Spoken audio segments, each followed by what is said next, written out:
y yo los veo a ustedes. ¿Cómo es?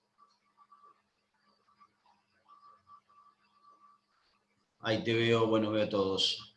Veo al de la facultad que recién se fue, Azul que está, a Yelén que está, Elina, Franco y Llano. 8 participantes. Profe, Agustina nos pidió que le avisemos que ella está rindiendo ahora, entonces no puede entrar. Bien, perfecto, perfecto. Primero, vamos por partes. Respecto a la pregunta que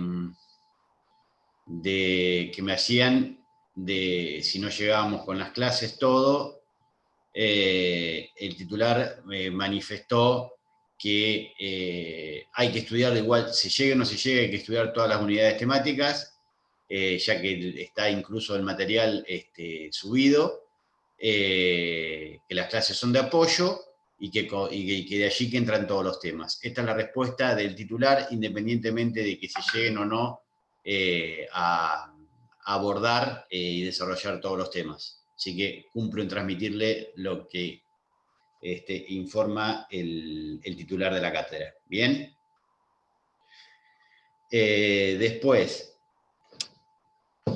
respecto a lo que hablábamos ayer, si ustedes ven en el apunte una cosa que subió el doctor Verdi, dice lo mismo que digo yo. ¿Se acuerdan lo que hablábamos del embargo y del secuestro?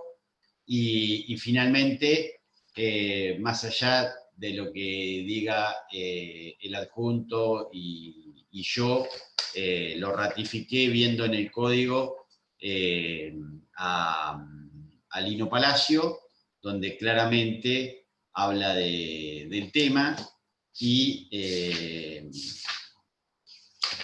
en una parte habla de que, yo lo vi ayer esto, la diferencia con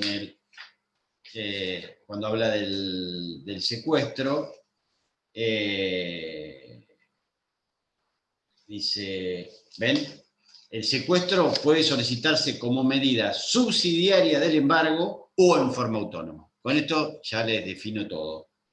Subsidiaria del embargo, o sea, como les dije ayer, subsidiaria o complementaria del embargo, cuando el embargo por sí solo no cumple con la función de garantía, o en forma autónoma, cuando ahí sí, efectivamente, se está litigando sobre el bien que en cuestión. Aclarado ello, ¿me están escuchando bien, no? Sí. Bárbaro. Bárbaro. Vamos a continuar con medidas cautelares hasta donde lleguemos. Y había quedado, bueno, en el tema, habíamos quedado con el tema del depositario de los bienes, y después iba a abordar el tema de lo que regula el código respecto en el artículo 18, respecto a la prioridad en el embargo.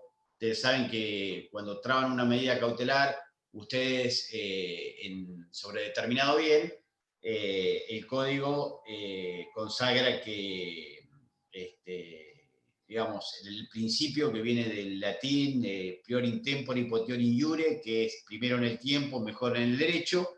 Esto quiere decir que el primero traba un embargo sobre un determinado bien, va a tener preferencia para el cobro con respecto a otros acreedores embargantes posteriores. O sea, va a cobrar tanto el capital como los intereses, como las eventuales costas que hubiera demandado ese proceso. Esto que edita, que regula y que consagra el artículo 218 de la manda ritual o del Código Procedimental, en el sentido de que va a tener derecho a cobrar íntegramente el crédito, las costas y los intereses con preferencia a otros acreedores, solo cede en caso de concurso o en el caso de que existan créditos privilegiados. ¿Qué quiere decir? Si yo trabé un embargo sobre un inmueble o sobre un bien mueble registrable o de cualquier naturaleza en el día por ejemplo, en el día de hoy, cualquier otro embargo que se trabe con posterioridad va a tener derecho a cobrar respecto a ese bien en el remanente que quede frente a una potencial subasta. Si se realiza una subasta producto de este primer embargo, va a cobrar primero este primer embargante, tanto el capital como los intereses, como los gastos, como las costas. Y si quedara un remanente, recién ahí va a entrar a cobrar el otro acreedor embargante que le precede, y así sucesivamente en el caso de que hubiere otros acreedores. No obstante que existan embargos trabados, si ese deudor, antes de que el bien salga a remate, se presenta en convocatoria de acreedores o lo llamado concurso de acreedores, obviamente ya este orden de preferencia cede y ya, o sea, caen las medidas cautelares y los embargos y se termina el tema de la prioridad y cada uno va a cobrar en base al crédito que tenga y a la preferencia que tenga. Bien. Otra cuestión, por ejemplo, si yo traigo un embargo hoy, pero eventualmente con antelación a ese había algún crédito privilegiado constituido, llámese por ejemplo una hipoteca, obviamente va a tener preferencia o privilegio el acreedor hipotecario, ¿bien? Y recién, si quedara algún saldo una vez pagado ese acreedor hipotecario, va a cobrar el acreedor embargante. ¿Se va entendiendo esto? Sí. Sí. Bien. Este principio que sienta el 218 del Código Procedimental también está establecido en el 745 del Código Civil y Comercial actual, que establece el orden de prioridad por la fecha de traba. Y en caso de que se trabe la medida, en el mismo día la preferencia va a estar dada por la hora, ¿bien? En que se trabó la medida. Esto también guarda relación en respecto a los inmuebles, conforme a lo reglado por la ley 17.801, que dispone que la prioridad entre dos o más inscripciones sobre un mismo inmueble se va a establecer por fecha y por número de presentación. O sea, cuando ustedes ingresan un oficio, si puede ser que en el juzgado número 13 se libre una medida hoy y justo en otro juzgado también coincidentemente se libre otra medida hoy. La que primero llega al registro, por más que sea el mismo día, es la que va a tener preferencia. ¿Está claro? En caso de muebles registrables, se da exactamente lo mismo que embargo sobre cuentas bancarias, es a partir de la fecha y horario de recepción del respectivo oficio.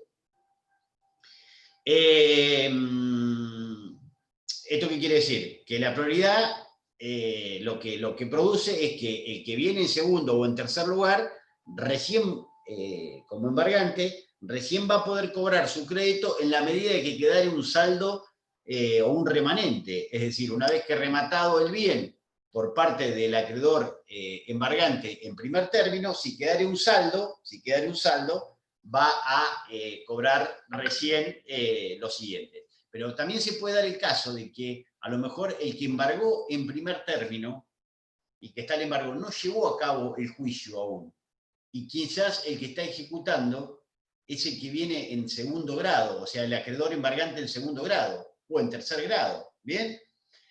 Si lo saca a remate cualquiera de estos, o sea, del segundo o del tercer grado, no significa que va a cobrar él porque lo sacó a remate. ¿Bien? Quien va o se va a retener, o el juez va a ordenar la citación de los otros acreedores embargantes, y el que va a cobrar siempre en primer término va a ser el embargante en primer término. ¿Correcto? O en segundo término. Pero lo que sí tienen preferencia independientemente, porque ya no se rige por el tema del embargo, sino por una orden de privilegios del Código Civil, es, por ejemplo, los impuestos, las tasas y contribuciones, la tasa de obras sanitarias, la de ARM y todo eso. Bueno, todas esas se van a cobrar siempre van a tener privilegio.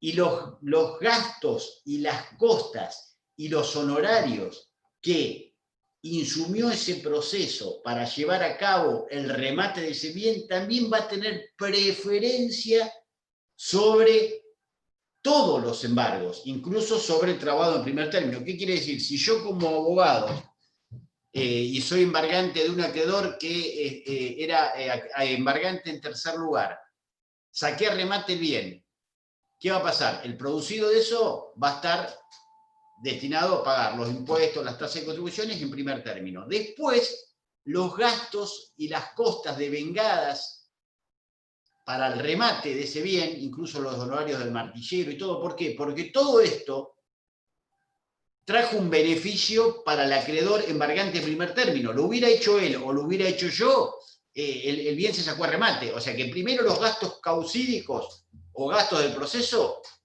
van a descontarse de ese producido de la subasta. Y después recién va a cobrar ese embargante en primer término. A eso es lo único que me refiero. Respecto a los otros embargantes, va a cobrar, obviamente, el embargante en primer término, si queda un saldo, el embargante en segundo lugar, y si queda un saldo, un embargante en tercer lugar, y así sucesivamente. ¿Queda claro esto? Profesor, una pregunta. No sé Sí, si Elina. está Viviana. En cuanto a, por ejemplo, los casos de familia, ¿puede haber embargos de sueldos por un reclamo de alimentos? Sí, por supuesto que puede haber. Hay un límite de embargabilidad. Bueno, no tan, en el tema de familia se extiende.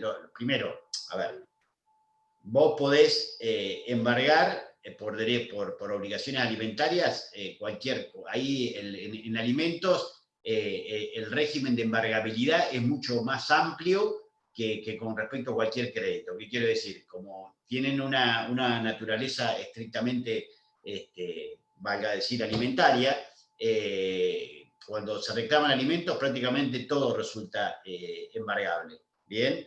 No así cuando se reclaman otro tipo de créditos de otra naturaleza, que hay un régimen de inembargabilidad en el sueldo, que es, por ejemplo, en los sueldos comunes, lo que se puede embargar hasta el 20% de lo que supera el mínimo vital inmóvil, en el tema de la administración pública, otro, pero eso después lo vamos a ver cuando veamos el régimen de inembargabilidad. ¿Bien?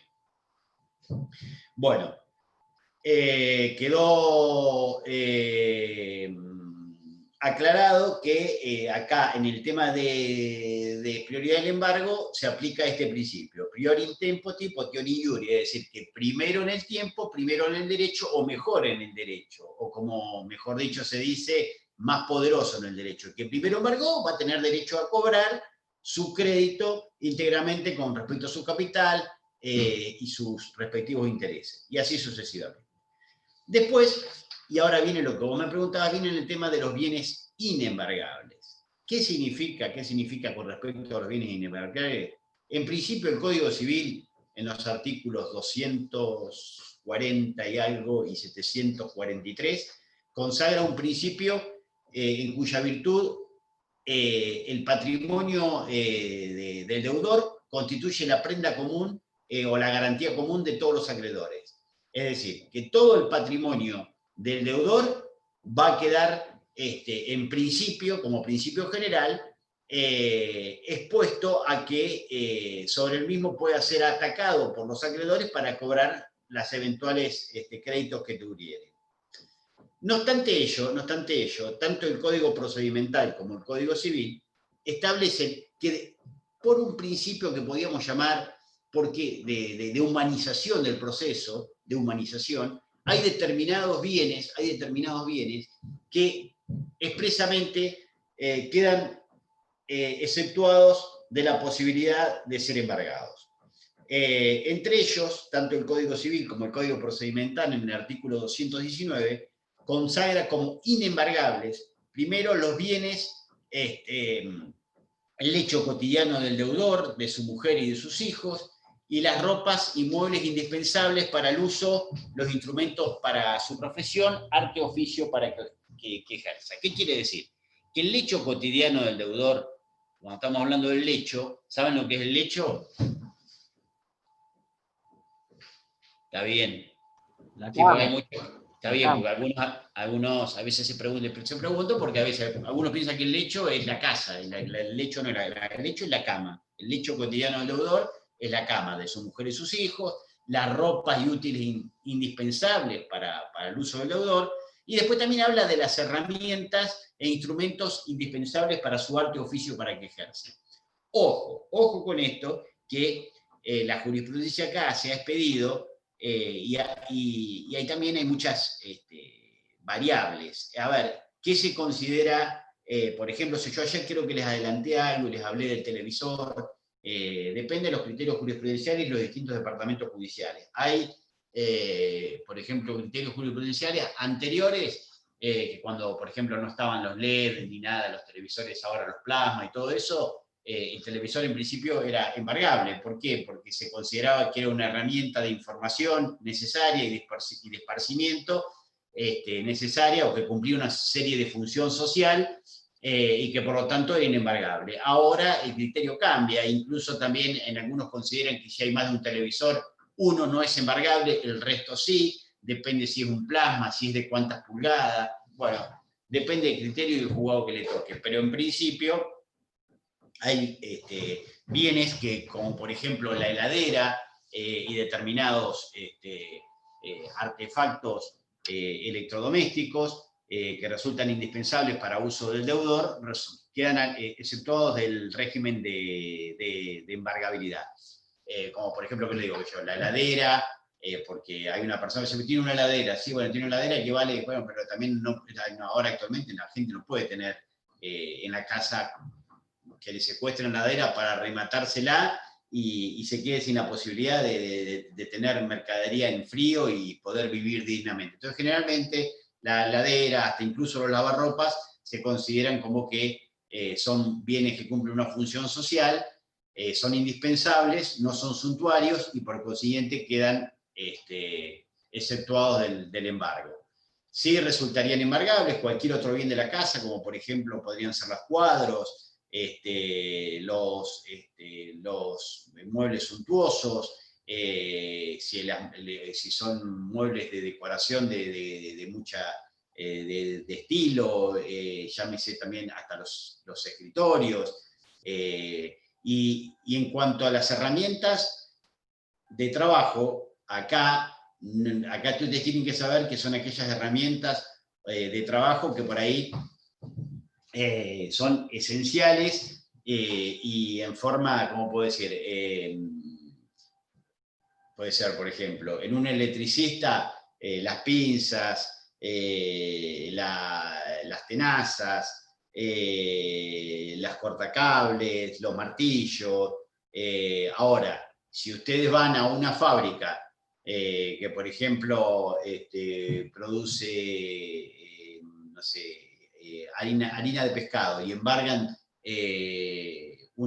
las maquinarias, ¿son indispensables para el uso? Sí, son indispensables, pero acá ya no entra el régimen de inembargabilidad. Eso sí es embargable. Por eso es que hay que ver cada bien en particular, porque ahí ya no se trata de algo que protege a la persona del deudor, sino que ya va más a un régimen industrial y esos bienes tienen un valor patrimonial muy alto. Entonces, eso no queda exceptuado. Solo aquello que en cierta medida cumple una función para que pueda utilizar para el trabajo el deudor, pero de manera artesanal, no de manera industrial. Bueno, a ver. Después, otra de los bienes que no resultan embargables son los sepulcros. Los sepulcros. Ustedes me dirán, ¿quién va a querer ir a embargar un sepulcro? Y bueno, no, sí, hasta por ahí nomás. Depende de dónde se embargue y qué tipo de sepulcros. Hay sepulcros que, por ejemplo, que están en determinado cementerio, pónganse en el cementerio de Recoleta, y bueno, ahí valen fortuna.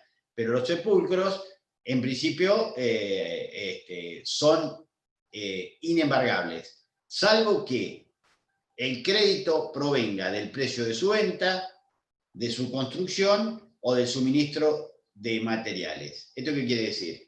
Si el cementerio te vendió el sepulcro y vos no lo pagaste, ahí sí te lo puede embargar. Si alguien fue y lo construyó y vos no le pagaste la mano de obra o los materiales, producto, también en ese caso resulta embargable.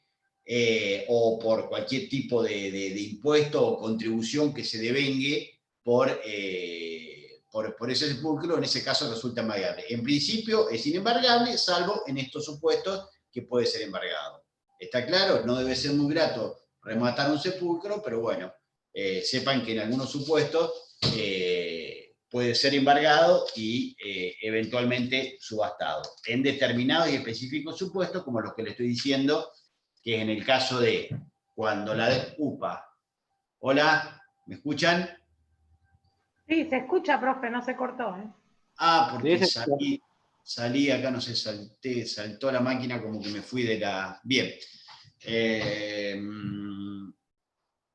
No sé qué pasó. Hablando, entrar al audio, compartir pantalla. Bueno, no sé qué pasó. ¿Ustedes me escuchan? Sí. Hola, Sí, hola. se escucha, escucha profe. bien. Se escucha bien. Sí, se escucha, doctor. Bien.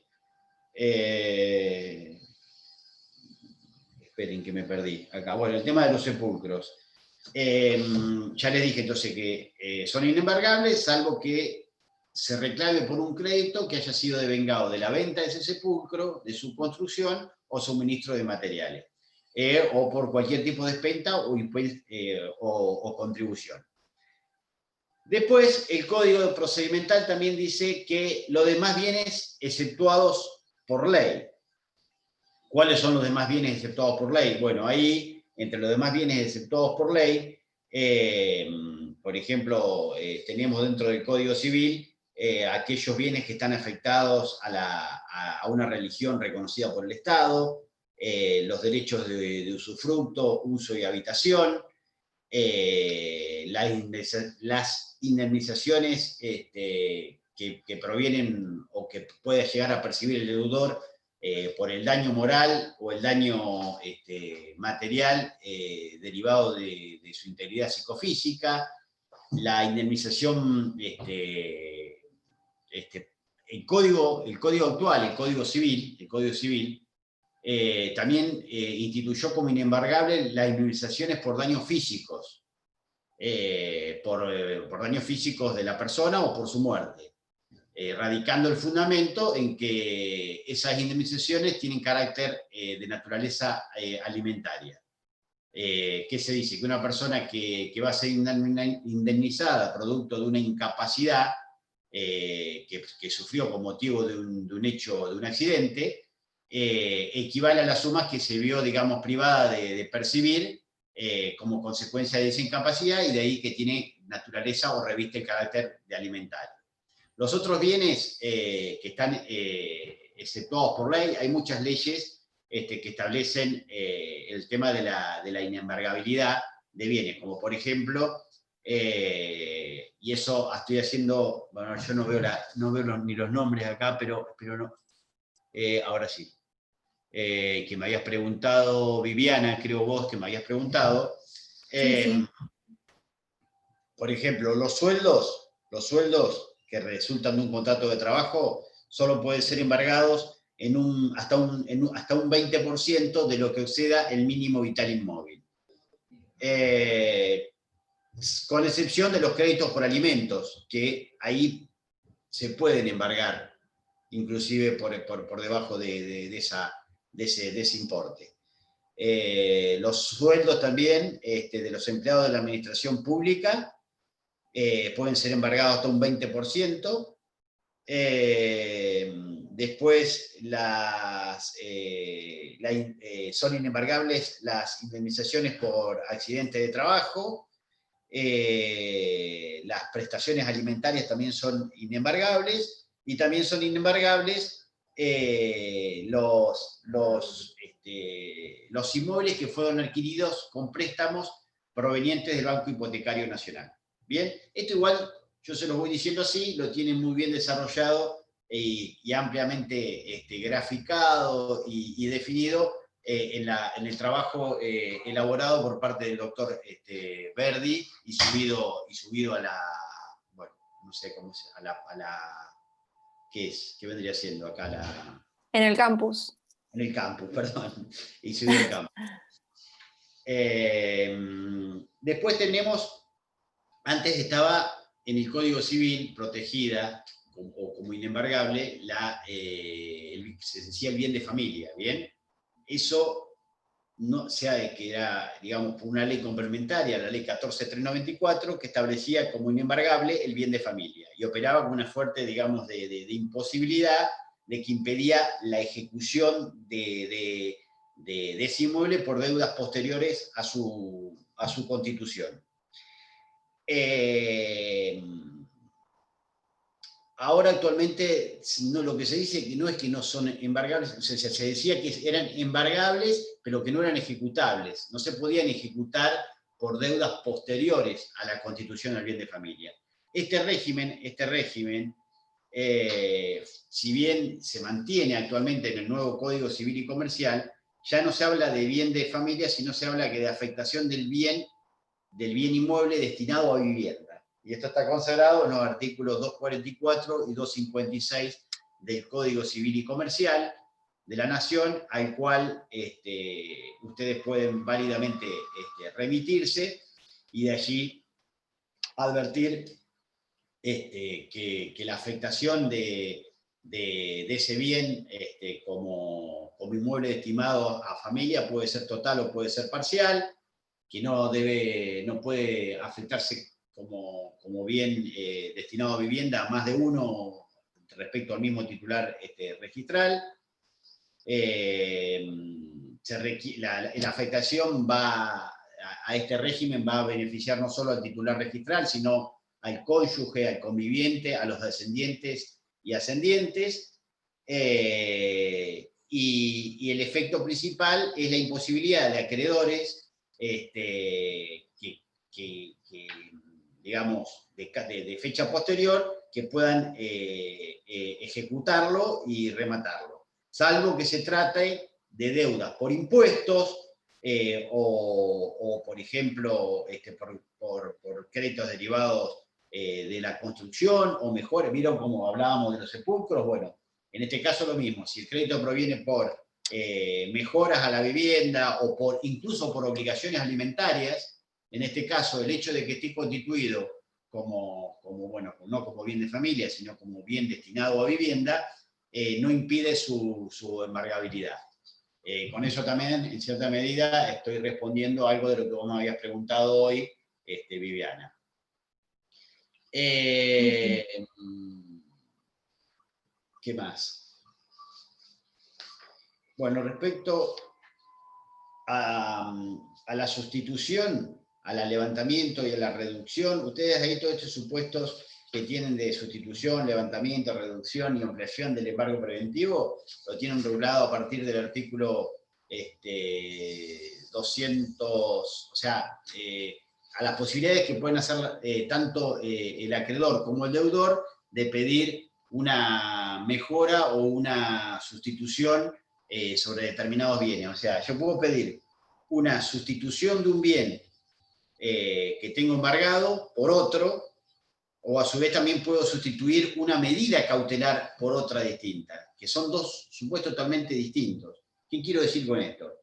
Yo, por ejemplo, tengo embargado un bien inmueble que, por ejemplo, es un campo. Y ese campo, casualmente, lo tengo comprometido en venta a un tercero. Entonces, yo tengo otra casa que cumple ampliamente la función de garantía a la cual está destinada y cumple ampliamente el crédito que se me reclama. Entonces yo puedo pedir la sustitución de ese bien, que es el campo, por otro, que en este caso es una vivienda. Bien que estoy pidiendo, o sea, una sustitución de un bien por otro. La medida es la misma, que es el embargo del campo, que lo tengo comprometido en venta, pido que se levante y que ese embargo recaiga sobre una vivienda que cumple la misma función de garantía. También lo que puedo pedir es una sustitución de una medida cautelar por otra. ¿Qué quiero decir? Por ejemplo, yo tengo trabado como medida cautelar una intervención judicial, o sea, un embargo con un interventor recaudador. ¿Esto qué quiere decir? Por ejemplo, yo tengo un comercio, un restaurante, y se me viene y se me designa un embargo sobre la recaudación diaria y para lo cual se designa un interventor recaudador, lo cual me joroba bastante porque me tengo un contador todos los días metido en el inmueble, digo, en el negocio y a su vez sacándome la liquidez diaria de toda la plata. Entonces, ¿yo qué puedo pedir? Una sustitución de esa medida, que es una intervención, un embargo con intervención judicial, como por ejemplo por un embargo. O sea, ofrezco en embargo un determinado inmueble. Ahí lo que estoy pidiendo es la sustitución no de un bien, sino de una medida cautelar por otra. ¿Qué quiero decir? Un embargo con interventor recaudador sobre una caja, estoy pidiendo un embargo sobre una propiedad. ¿Se entiende? Sí, profe. Bien. Se puede cambiar el bien y se puede cambiar la medida. Ambas Clarísimo. cosas. Exactamente, exactamente. Después, otra de las cuestiones que deben saber es que cuando se trama un embargo sobre un bien, de estos bienes que estábamos hablando de naturaleza inembargable, como por ejemplo el sepulcro o el hecho cotidiano del deudor o cualquiera de los otros bienes que prevé el código de fondo u otras normas, acá no opera el principio de preclusión. ¿Bien? ¿Qué quiere decir ello? Que en cualquier momento que el juez advierta que se trabó embargo, a lo mejor se trabó sin darse cuenta, pero se trabó el embargo y era un bien de naturaleza inembargable, se puede pedir el levantamiento. Fíjense que el artículo 220, si alguien lo tiene ahí, y dice,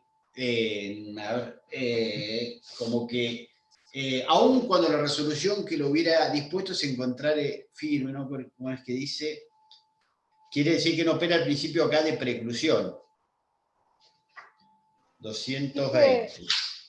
Dice, el embargo indebidamente trabado sobre alguno de los bienes enumerados en el artículo anterior podrá ser levantado de oficio o a pedido del deudor o de su cónyuge o hijos, aunque la resolución que lo decretó se hallare consentida. ¿Ven lo que quiere decir? Acá el principio de preclusión no opera. Cuando se trabó un embargo y el juez, primero el juez no lo debía haber ordenado, ¿correcto? ¿Por qué? Porque era un bien inembargable. Pero el juez se la comió. Ordenó un embargo por más de... Bueno, quedó el destinatario de esa medida, o sea, el embargado, no se presentó en tiempo oportuno y pidió el levantamiento. Pónganle que embargaron un sepulcro. Y no era un crédito por la construcción de materiales ni nada por el estilo, era por otra obligación. Se trabó el embargo, se siguió el juicio para adelante, cuando está próximo a rematarse, se advierte, pero esto era un sepulcro. Entonces, por más que esa resolución había quedado hace un año y pico firme y nadie la cuestionó, es totalmente viable y corresponde que se ordene el inmediato levantamiento. Hay, obviamente, un límite inquebrantable que eso sí, obviamente, si no obstante todo ello, el sepulcro se llevó a remate, se subastó y vino un adquirente y lo compró, ahí se termina la posibilidad de discusión. Ahí ya no se puede venir y decir, no, pero ese bien era inembargable. No, no. Hay un límite, que es, tuviste, no sé, 1 año, 2 años para advertirlo, tanto principalmente el afectado como el juez. Si ninguno lo advirtió y se subastó y vino un tercero y lo compró, se terminó el baile. Ese bien queda en poder del adquirente. ¿Está claro? Bueno.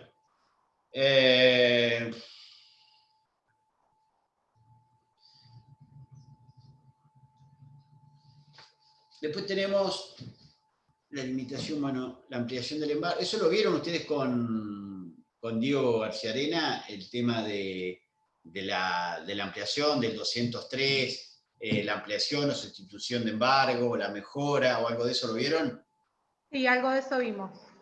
Bueno, yo para no hablarles sobre algo que hayan visto. ¿Cuándo se hayan facultado para pedir ustedes la ampliación del embargo? Cuando el embargo trabado, obviamente, resulta insuficiente. Entonces ahí pueden pedir la ampliación del embargo sobre otros bienes del deudor. Y la reducción es cuando, casualmente, una limitación, cuando se ha trabado sobre bienes que el valor excede ampliamente el monto del crédito que se reclama. Entonces lo que se pida es una limitación o reducción del embargo. ¿Está? Que puede Eso ser está todo. el acreedor o el deudor también. Si es muy perjudicial para el deudor, puede pedir la restitución. La sustitución la puede pedir el deudor, seguramente la va a pedir el deudor, o también la puede pedir el acreedor. La mejora generalmente la va a pedir el acreedor. La reducción la va a pedir generalmente el deudor. O sea, depende de quién pida, pero todo esto lo que hace al régimen de modificación de medidas cautelares pueden ser pedidas tanto por acreedor como el deudor. Los dos son legitimados. Uno va a pedir la limitación, uno va a pedir la ampliación, otro va a pedir la reducción, otro puede pedir la sustitución, y etcétera, etcétera. ¿Bien? El tema del secuestro podemos definirlo como una medida cautelar en virtud de la cual una persona es desapoderada de un bien de su propiedad con el fin de evitar que éste se sustraiga o se pierda, se deteriore o se destruya. No solo un bien, sino también eventualmente sobre un documento sobre el cual se va a deducir una determinada pretensión. El secuestro, a diferencia del embargo y lo que ya vimos, implica el desapoderamiento. Mientras en el embargo generalmente el bien queda en poder del embargado, en el secuestro el bien se sustrae a al uso y goce de parte del destinatario. En cuanto a la procedencia, ya se los dije. No te lo voy a volver a repetir, simplemente ya saben que puede actuar en fiat autónomo o como vía subsidiaria del embargo. ¿Tienen alguna duda respecto de eso? Si no, continúo con otra medida. No, está bien, profe. Bien. Yo lo que estoy pensando, porque ustedes me habían dicho que quedaban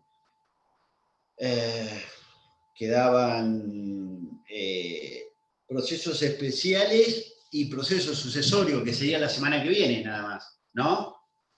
Bueno, yo voy a terminar hoy, les voy a dar ahora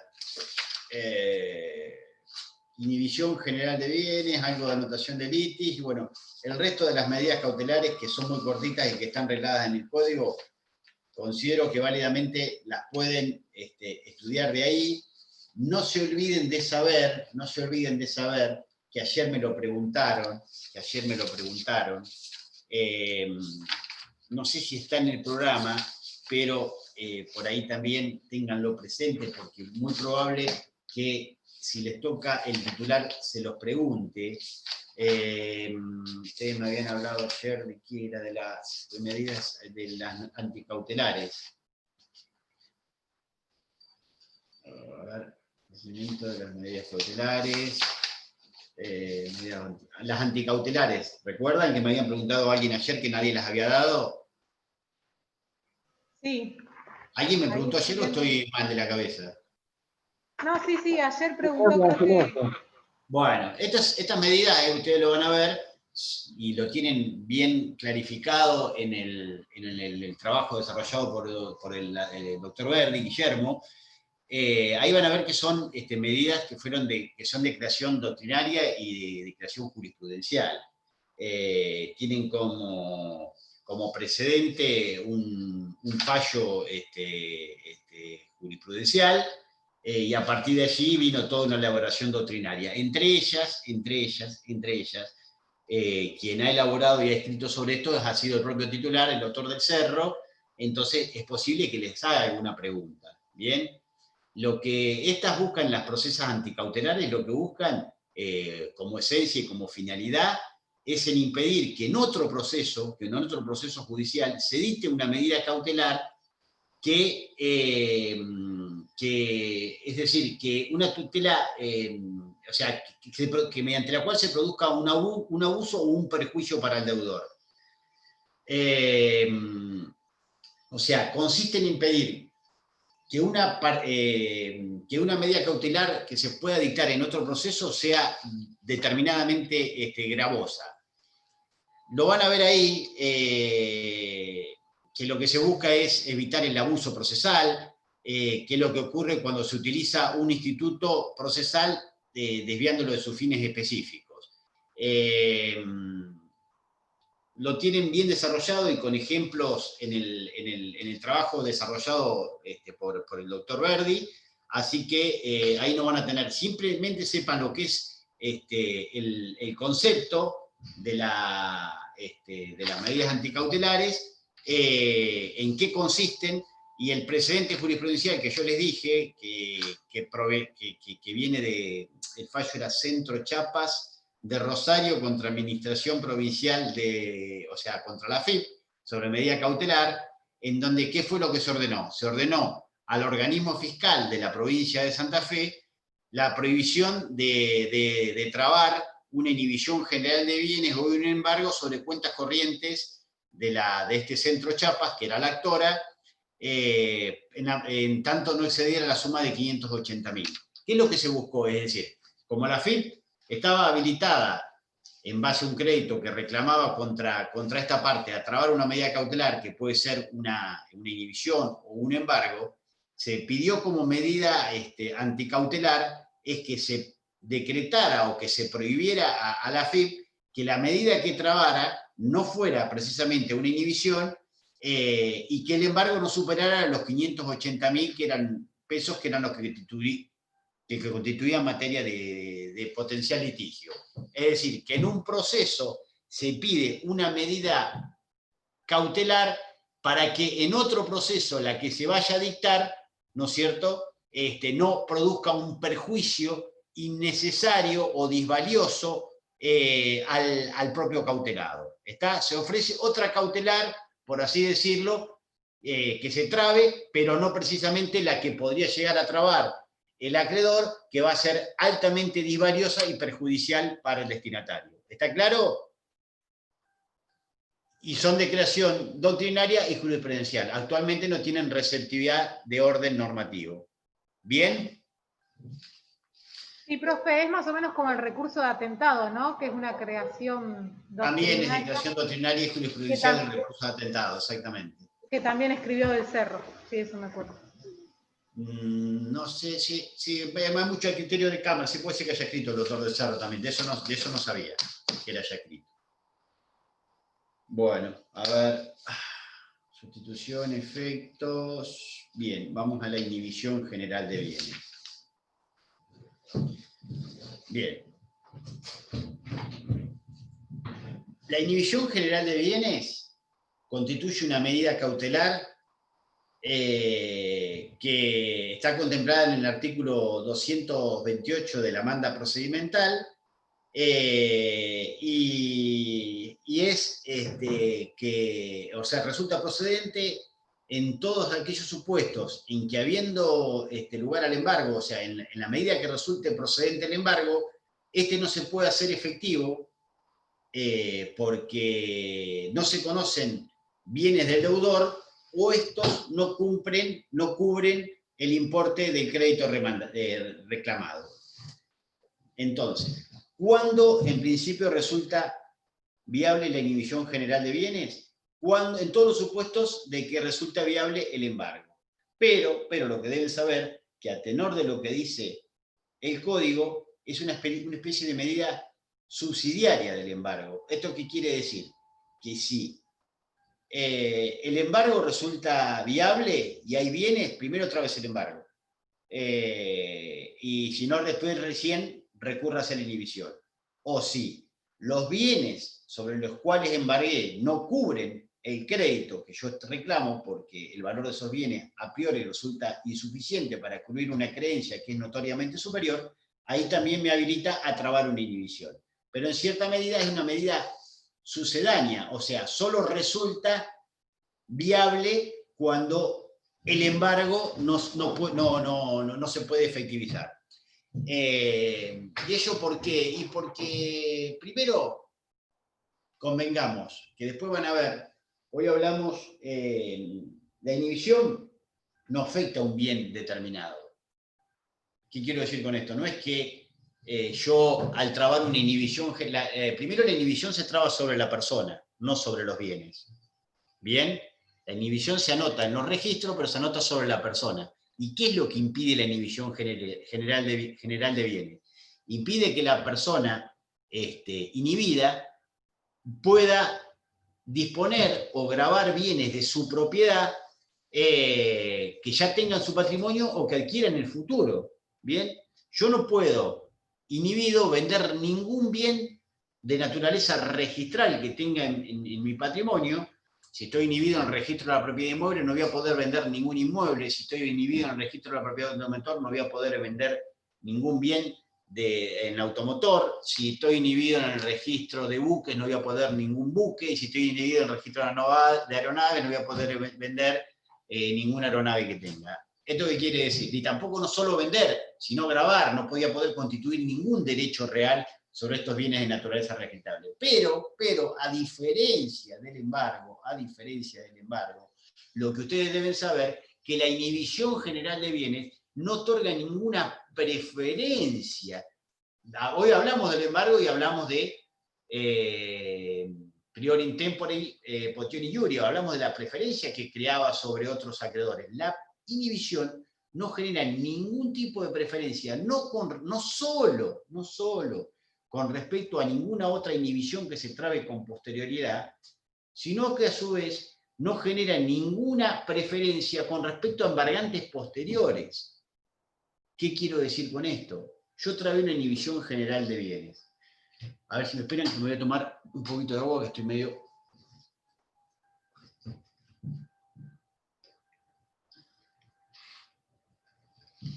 ¿Qué quiere decir esto? Que si yo trabé una inhibición general de bienes sobre la persona, y viene otro acreedor, y tiene conocimiento de algún bien de naturaleza registral o no, pero de un bien palpable, un automotor, un inmueble, o bienes de la casa, lo que fuera, y va y traba embargo, ese embargo posterior va a tener preferencia y va a poder cobrar con prioridad con respecto a la inhibición que fue trabada con anterioridad. ¿Queda claro esto? O sea, Sí, el embargo mataría la inhibición. No la mata.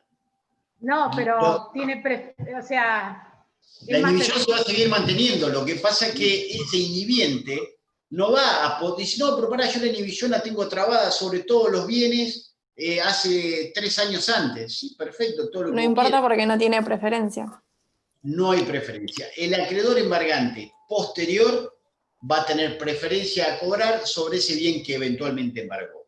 Incluso sobre todos los acreedores que hubieran trabado inhibiciones, traben inhibición en la fecha que traben, no otorga ninguna preferencia ni con respecto a uno o con respecto a otro.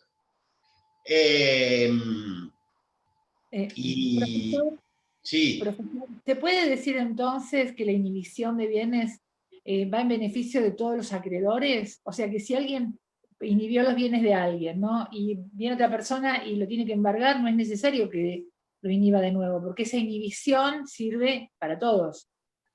¿Es de garantía para todos? No es garantía, lo único que es garantía para ponerle al deudor un cierto cepo y que él no pueda disponer de sus bienes. Pero garantía no es garantía para nadie, es para joderle la vida, porque ni el inhibiente va a poder cobrar. El inhibiente hasta tanto no pueda determinar y encontrarle un bien, lo único que va a impedir que esta persona saque algún bien de su... Yo trabo una inhibición general de bienes. La trabo, le estoy jodiendo la vida al tipo y todo, pero lo que voy a tratar de hacer es tratar de ver si tiene algún bien para poderle embargar, porque trabada la inhibición, lo único que impide es que él venda o grave derechos. Discúlpenme, me sonó el interno. Hola.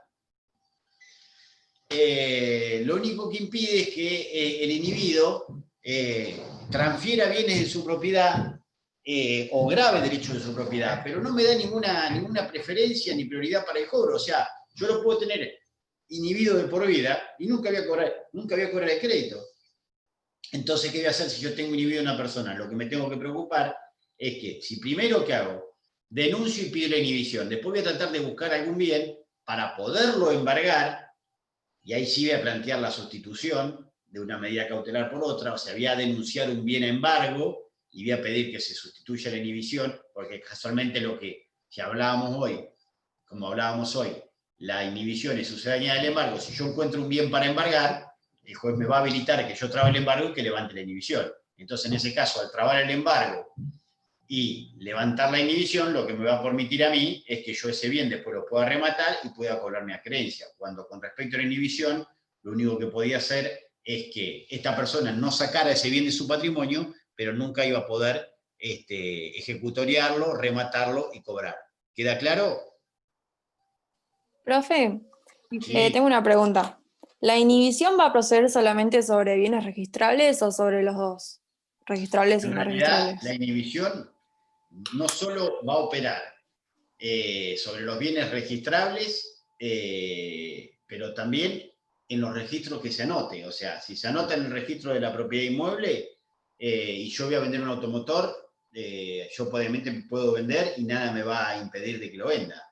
Ahora, si yo tengo bienes de naturaleza, o sea, todos los bienes que tengo en mi casa, entonces se los puedo vender y todo sin ningún tipo de impedimento, porque no se me pide un registro de inhibiciones, un informe de inhibiciones para vender bienes que no tienen naturaleza registral. ¿Está?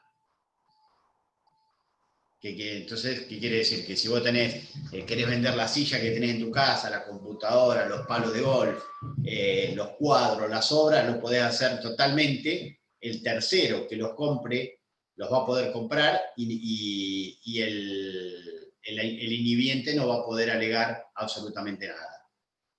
¿Está? Sí, perfecto. Gracias. Bien.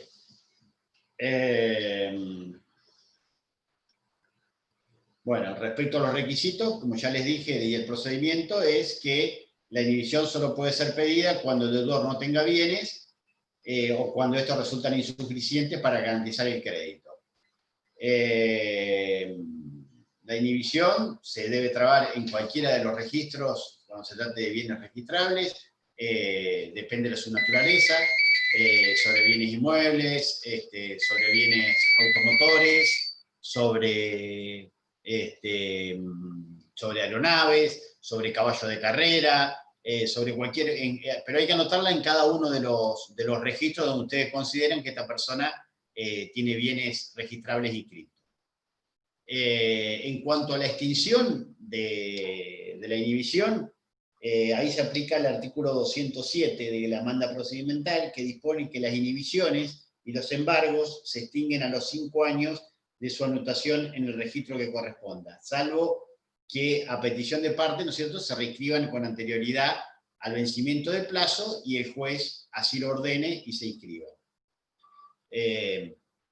La extinción o plena de pleno derecho, es decir, que la caducidad se produce de pleno derecho, es decir, sin necesidad de declaración judicial.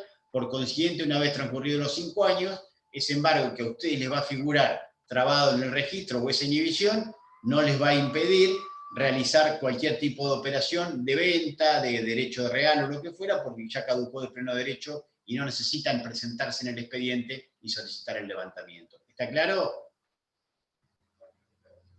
Bien.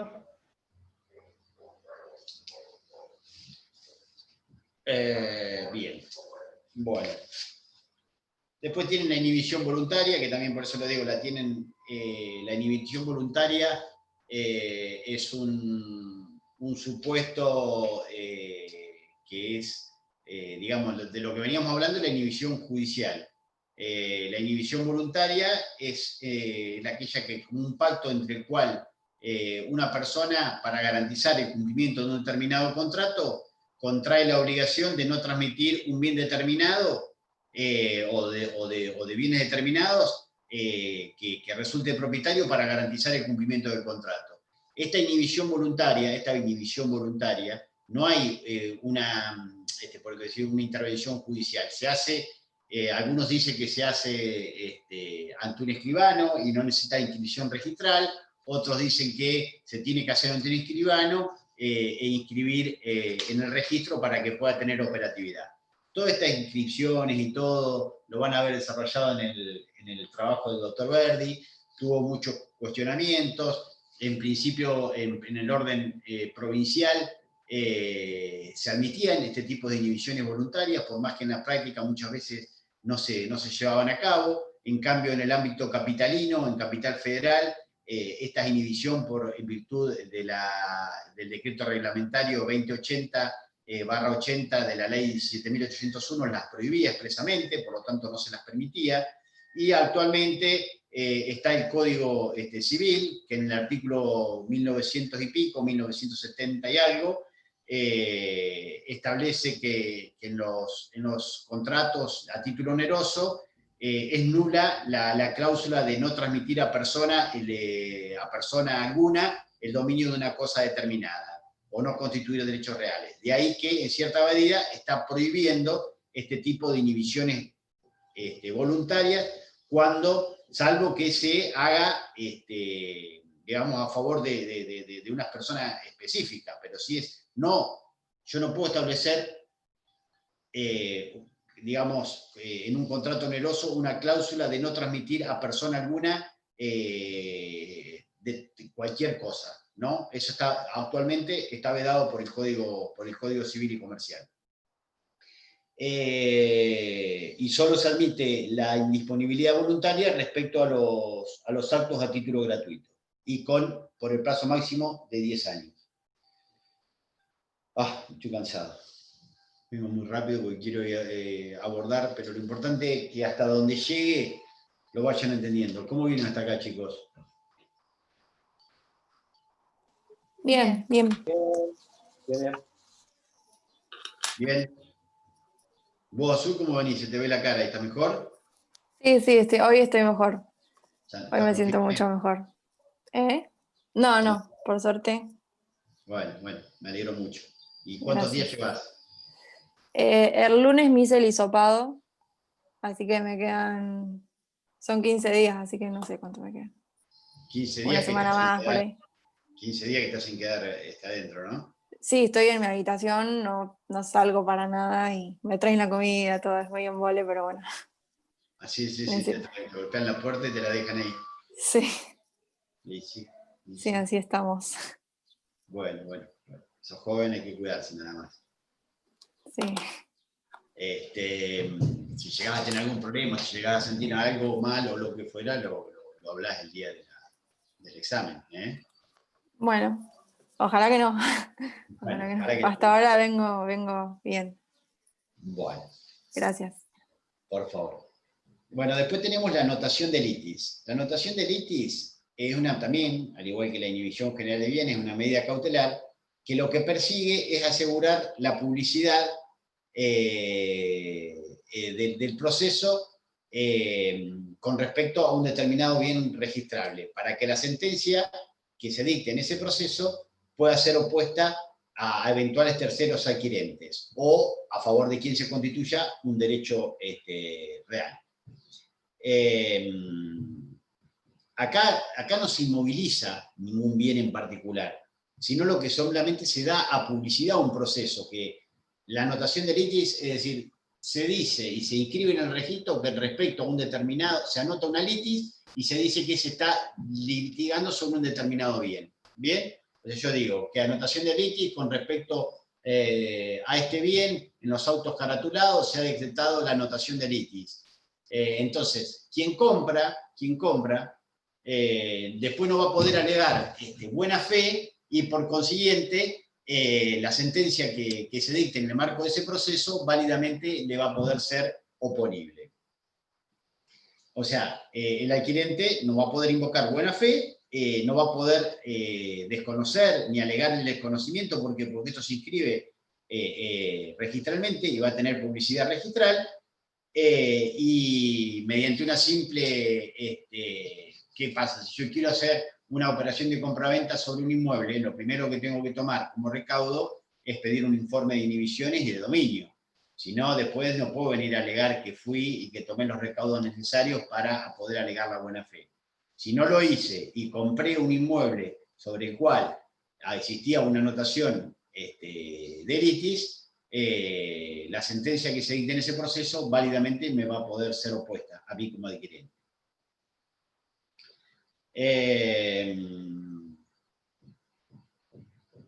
La anotación de litis, si bien pareciera que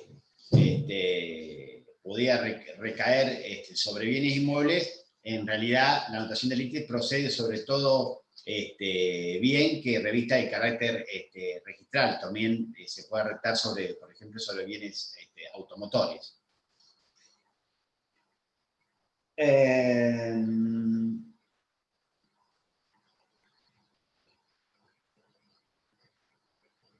¿Qué más? A ver.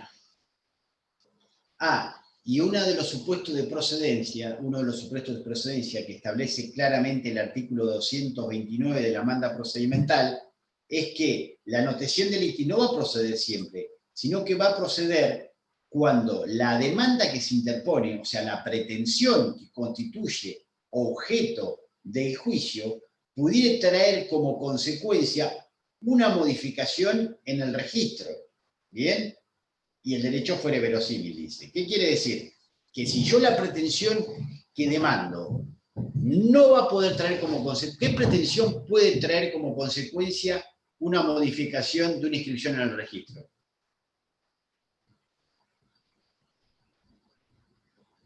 ¿Alguno ¿Una que compraventa considere? puede ser? ¿Una compraventa? Sí, más que una compraventa sería por ahí, por ejemplo, un proceso de usucapión o una acción reivindicatoria, ¿está? Eso puede traer como consecuencia una modificación en el registro, ¿está? Entonces, ¿qué pasa? En un proceso, más claramente, sobre todo, en una acción reivindicatoria, en realidad lo que estoy reivindicando es un bien que estaría a nombre mío, pero más en un proceso, por ejemplo, de usucapión queda más clarificado. ¿Por qué? Porque el bien está a nombre de un tercero, está a nombre de una determinada persona, y quien está usucapiendo es alguien que se introdujo en ese inmueble, o de buena fe o de mala fe, pero bueno, está tratando de obtener una usucapión, y el bien no está a nombre suyo. Entonces, ¿qué hizo? Hizo una anotación de litis, y la sentencia que se va a dictar en el marco de ese proceso puede traer como consecuencia una modificación en el registro. ¿Y por qué? Porque en caso de ser acogida esta pretensión de usucapión, va a traer como consecuencia que ese bien que estaba inscrito registralmente a nombre de tal persona va a pasar a ser inscrito a nombre de esta persona, que es el usucapiente, el quien está promoviendo el proceso de usucapión. Entonces, sepan que una anotación de litis no va a resultar viable y procedente en el marco de cualquier tipo de procesos, sino solo en aquellos en los cuales pudiera tener como consecuencia una modificación registral. Acuérdense bien, porque es un supuesto de procedencia y es materia de pregunta cuando se las realizan en los exámenes. ¿Está claro? Sí. Bien. Después hay una discusión doctrinaria, que eso lo pueden variamente, es decir, si la anotación de litis se puede trabar antes o después. Vieron que las medidas cautelares, conforme lo normado por 195, creo que es, que pueden deducirse antes o después de iniciado el juicio, a menos de que resulte que por la ley resulta obligatorio que se promueva antes la pretensión principal, como por ejemplo no se puede promover la demanda de remoción, no se puede pedir la designación de un administrador judicial si previamente no se dedujo la demanda de remoción de socio administrador. ¿Eso lo vieron?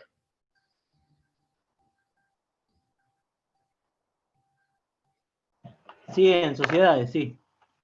Bueno, Pero lo mencionó pero el doctor. el código dice, no se puede promover, o sea, el proceso cautelar o la medida cautelar se puede promover antes o después de iniciado el juicio, a menos que la ley disponga que el proceso principal se debe entablar previamente. Cuando dice antes o después, nada impide que lo que mayormente se hace es que se haga en forma conjunta, que puede antes y que puede después, puede hacer también en forma conjunta con la pretensión principal.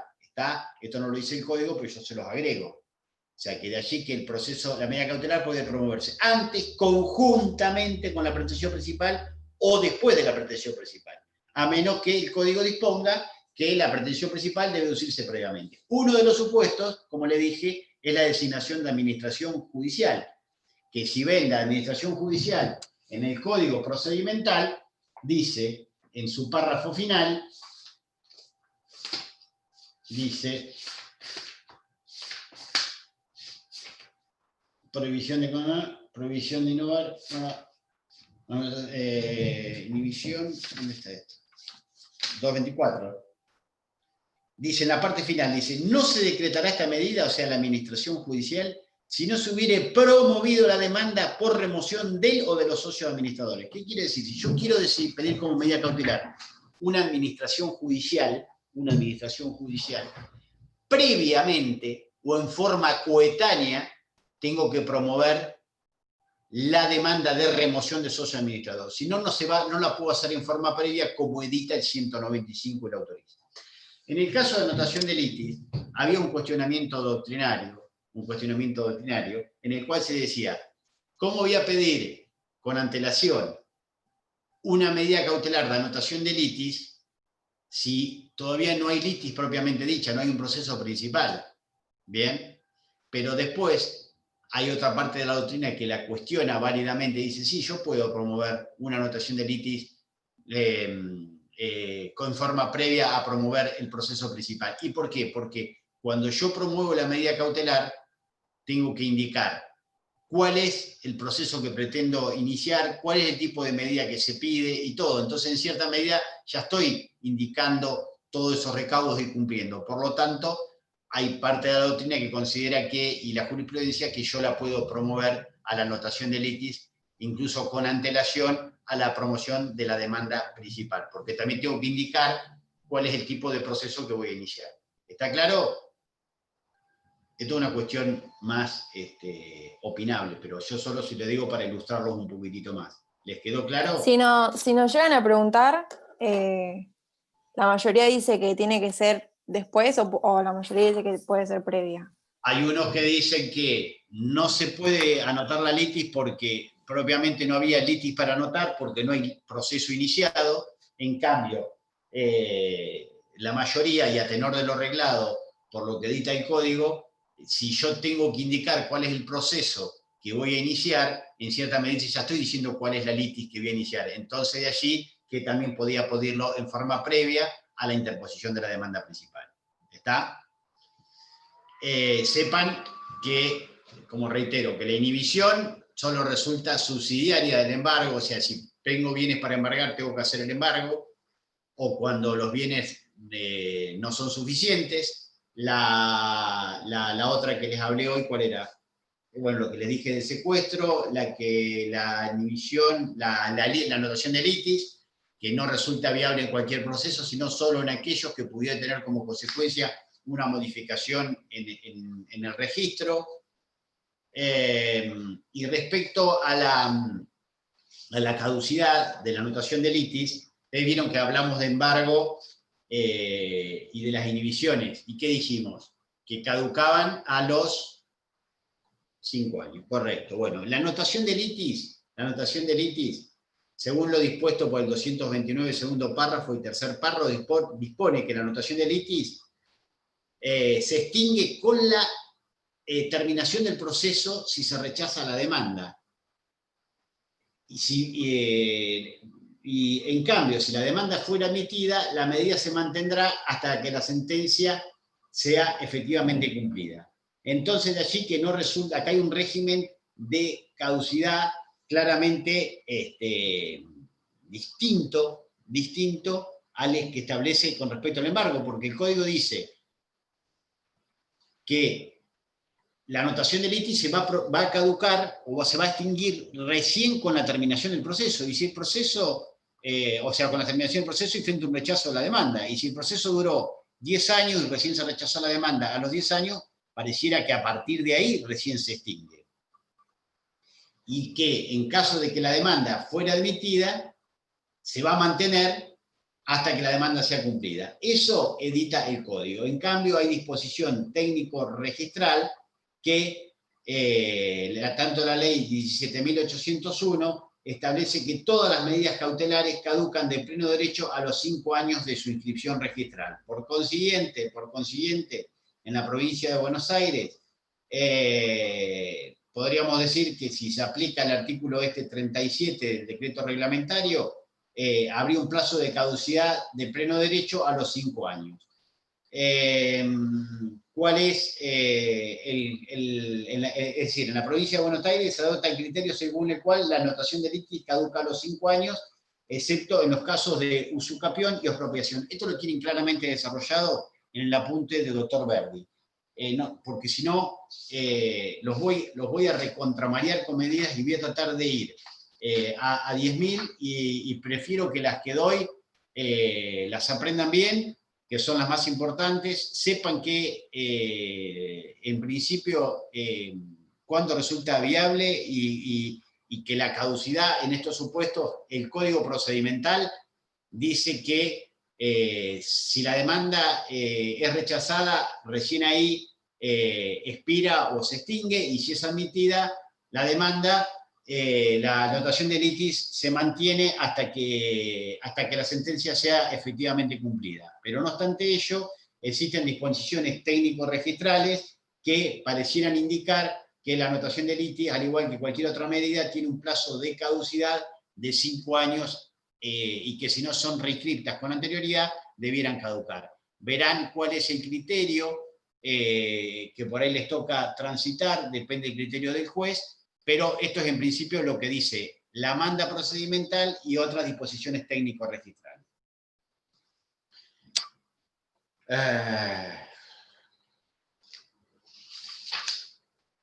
Finalmente, hay otras medidas más, pero bueno, le voy a hablar de la prohibición de innovar, porque las otras no van a tener, no vamos a llegar. La prohibición de innovar, o medida de no innovar, es aquella medida cautelar que tiende a evitar que se produzca un cambio, ya sea en la situación de hecho o de derecho, durante la tramitación de un proceso, que haga ilusorio o torne de cumplimiento imposible el cumplimiento del derecho del acreedor o del vencedor en el juicio. O sea que lo que tiende a impedir esta medida cautelar, que es la prohibición de innovar, es que se altere tanto una situación de hecho como de derecho durante la tramitación del juicio, a efecto de no tornar ilusorio o de cumplimiento imposible una sentencia que se vaya a dictar.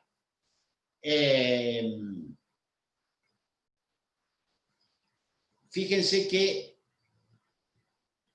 esta medida, tienen que agarrar el código, la prohibición de innovar, de no innovar,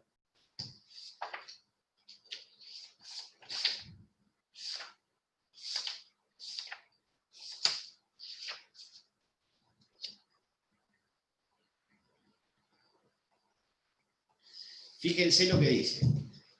Podrá decretarse la prohibición de innovar en toda clase de juicios. Acá se refiere a toda clase de juicios. Siempre que el derecho fuera verosímil, eso está de más, porque siempre tiene que haber de verosimilitud del derecho, que es uno de los presupuestos para cualquier medida. ¿Está claro?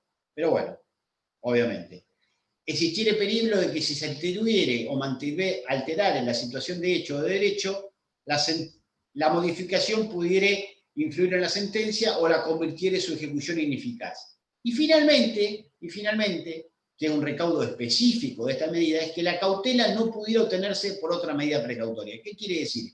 Que solo va a resultar procedente la prohibición de innovar siempre y cuando la cautela no pueda obtenerse por otra medida precautoria. Si el derecho que ustedes pretenden asegurar, por ejemplo, ustedes lo que están reclamando es el cumplimiento de un contrato de compra y venta o el pago de una deuda, ¿y para qué van a pedir una medida de no innovar sobre algo? Pues tienen que pedir el embargo, ¿está? No van a pedir, por más que diga en toda clase de juicios, tienen que tener presente la última parte que dispone este código, que es decir, que siempre que la cautela no pueda obtenerse por otra medida precautoria, va a resultar procedente la prohibición de innovar. Si la cautela se puede obtener por cualquier otro tipo de medida precautoria, va a resultar procedente ese y no va a resultar viable la prohibición de innovar. Profesor, Bien. por ejemplo, los bienes inembargables, ¿son susceptibles de instrumentar esta medida cautelar? No, los bienes inembargables son insusceptibles de cualquier tipo de medida. Bien.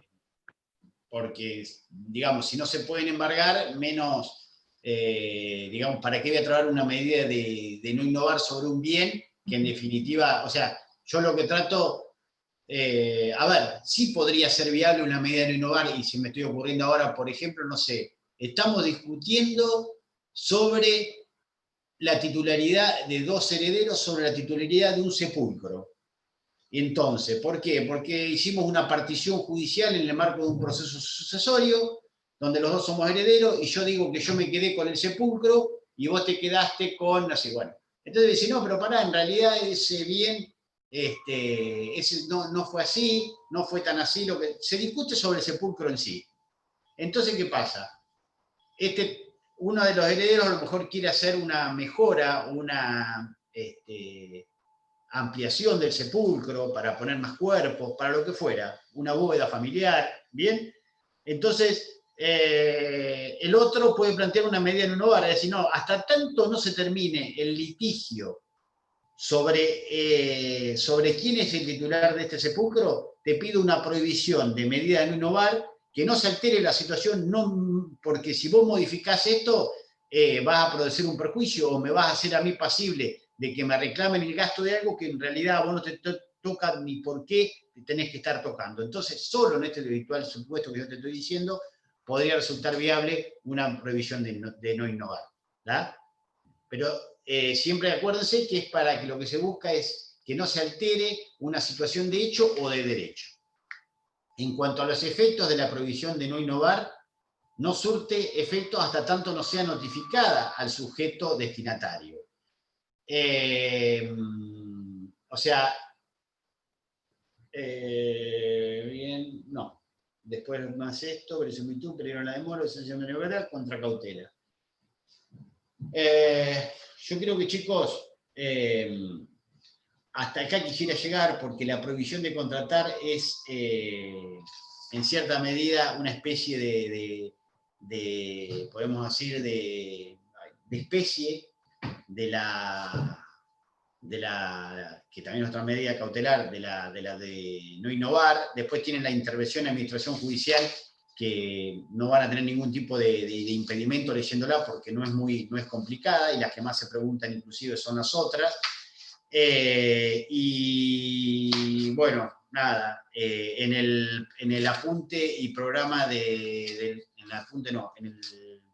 el trabajo desarrollado por el doctor Verdi y subido al campus, está claramente todo esto desarrollado, ilustrado, no solo en base a lo que disponen Palacio y otros autores de gran valía y en gran conocimiento, como Peirano y otros autores que han escrito muchísimo sobre medidas cautelares, sino que también habla de toda su regulación en el Código actual, en el Código Civil actual, sobre los criterios jurisprudenciales vigentes, o sea que la tienen bien desarrollada y ampliamente desarrollada en el trabajo elaborado por Guillermo. Si hasta acá no tienen alguna pregunta, yo preferiría no continuar con eso para no mezclarlos, y sí les propondría es que yo puedo continuar con estas 2 o 3 medidas la semana que viene, llámese el miércoles, porque son feriados, pero yo lo que les ofrezco es que vean algo de proceso sucesorio, de otro tipo de procesos, la semana que viene, en esos 3 días que le quedan, porque si no, se van a quedar sin 2 bolillas sin dar. Por consiguiente, ¿yo qué diría y qué haría?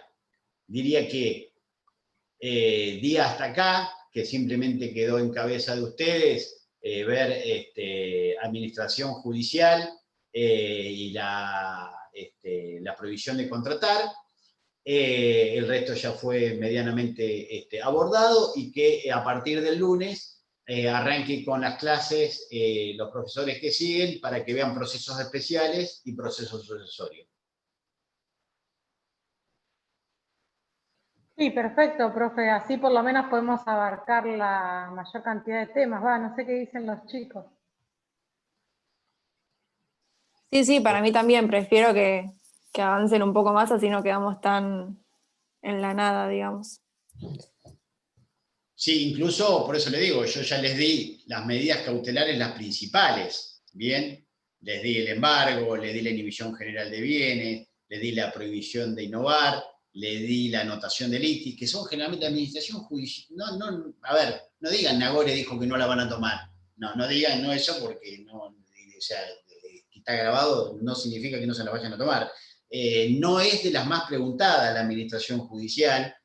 Con que tengan una lectura del código y sepan, sí es preguntada, por ejemplo, en el supuesto de que yo les dije, digamos, yo no puedo pedir la designación de un administrador judicial en forma previa a la interposición de una demanda de remoción de socios. Ese es un claro supuesto de que se pregunta. O sea, las medidas cautelares, ¿cuándo se pueden pedir? Y ustedes tienen que decir, antes o después de iniciado el proceso, salvo que el código disponga que el proceso principal se debe promover previamente.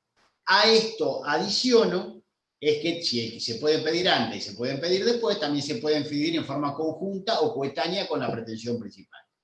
¿Usted conoce algún tipo de ejemplo en el cual el código regule o establezca que la pretensión principal se tenga que establecer previamente para pedir una medida cautelar determinada? Sí, ¿cuál? El supuesto de designación de administrador judicial.